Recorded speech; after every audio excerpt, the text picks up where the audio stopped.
Good morning and welcome to beautiful Pickett, Wisconsin on this October 18th or 19th.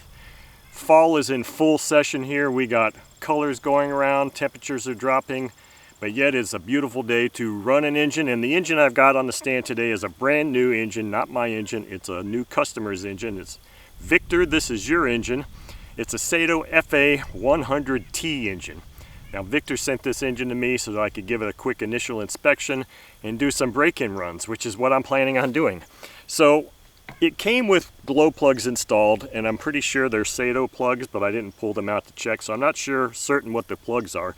But the prop I'm going to start with here is an APC 14.6. The plugs came with the engine, and I've got some 5% nitro fuel. Now what I did in my initial inspection was I opened these high-speed needles 2 1/2 full turns from fully closed, and that's going to be my starting point. I'm probably not going to do a whole lot of, if the engine is running and both cylinders stay going, I'm probably going to just leave it like that for this first half a tank or so, about 5 minutes of running just to start getting things broken in a little bit, and then maybe we'll lean it out a little bit and do some tuning. This might be close to being tuned right, I don't know, but we'll see. So the thing with tuning a dual needle carb is sometimes you might feel a little intimidated by tuning a twin carb engine, but there's really nothing big about it. It's just like tuning a single carb or a single cylinder carb engine. Whereas what I will do when I get to that point, I don't know if I'll do much of it on this particular first run, but you just pick a cylinder and you just tune that one cylinder, and you can hear when it gets to peak, and then you back it off a little bit just like you would on a single cylinder engine. Then you do the same thing with the other carb and the other cylinder. You close it up until you hear the peak and then back it off a little bit. One of the common misconceptions that people might have is that you keep these needles at exactly the same turns from open as all the time, and that's not the case. That's not how an engine is tuned, because each cylinder is basically its own engine. So no two engines tune exactly the same. That's why when people ask me, well, what was your final setting for the high-speed needle? It's like, it's irrelevant, because every engine is different. Every fuel is different, plug is different. So everything, there's too many variables to say, this is what it has to be. So that's why I refuse to answer those questions. So that's what we're going to do for this test. I got 2 cameras, this beautiful engine, this beautiful day. Let's fire this thing up. Okay, so I'm going to start by pulling up on the choke mechanism here and priming this engine. And we've got full throttle, so it's pulling fuel into both cylinders now. Close or open the choke, and let's put a couple igniters on here and see how she fires up.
Okay, I think that's enough for the very first run of this engine. Okay, so this engine has cooled down a little bit, and maybe you'll notice I've changed props. I've got another prop I'm going to run on here also. This one just happens to be a 13.8. So I'm just going to give it a shot and see how it sounds and tacks with this other prop on here. Might as well have a little fun with this engine while I've got it, right? I guess it helps if I actually engage the choke mechanism. I think there's still fuel in there though. Okay. And yes, I will talk in the conclusion about it, the engine dropping a cylinder, so don't be afraid, I'll talk about that.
I'm going to stop the run there just because it's running perfectly.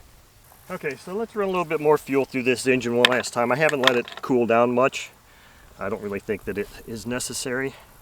And I don't think I'm going to prime it anymore either, or choke it, so I'm just going to fire it up. Should have plenty of fuel in that line to fire right up here. If I could just see where I'm going here.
Okay, so nothing but smiles here. October is Breast Cancer Awareness Month, and Boca Bearing is a proud supporter, very dear to their heart, this cause. Okay, enough. So this engine is spectacular, and it's unfortunate that you guys that are watching this video aren't here, because the video just doesn't do it justice at all. No matter how good I try to make the engine look, the angles, you just can't, it doesn't beat being here. Because seeing the dual exhaust puffs coming out from when I'm behind the engine is just awesome. And this engine is got so much oil coming out, so it was not lean at all. I mean, there's oil dripping from my finger here. And I wiped this residue off this table after every run. So this thing is really good. This engine is beautiful. I mean, it's a Saito. What can I say? So, Victor, I would say this engine is well on its way to being broken in, and I hope you enjoyed watching this and hearing it, because it's just a phenomenal engine. It's really making me excited about the 90T that I just got back from a friend of mine, Jay, who painted it all. I had him paint it all black except for the mount, but so everything is black. Not the carb. The carb's not. The mount isn't, but everything is black. Well, the rocker arms aren't either, but so it's going to look kind of like this. I can't wait to get that thing put together, because it's going to be residing on this upright. I don't get twins from other people that often, so that engine will just stay on this, because this thing is fun. I mean, these things are fun to run. You saw how easily this thing starts. Very easy to tune, and like I said in the intro, when I was tuning the little bit I had to do, I started at 2.5 turns open from fully closed on each of them, and then I just tweaked one carb at a time, and you can kind of hear it peak, and then you just back it off a little bit and richen it some, and you do the same thing with the other. Now, in one of these last segments, one of the last props, it might have been this last one, or the one before, I did do a little bit of richening. So once you've established your needle valve settings for flight, say, so you've peaked it out and you've richened it 500 or 800 or whatever, and you're like, I'm going to fly it like this.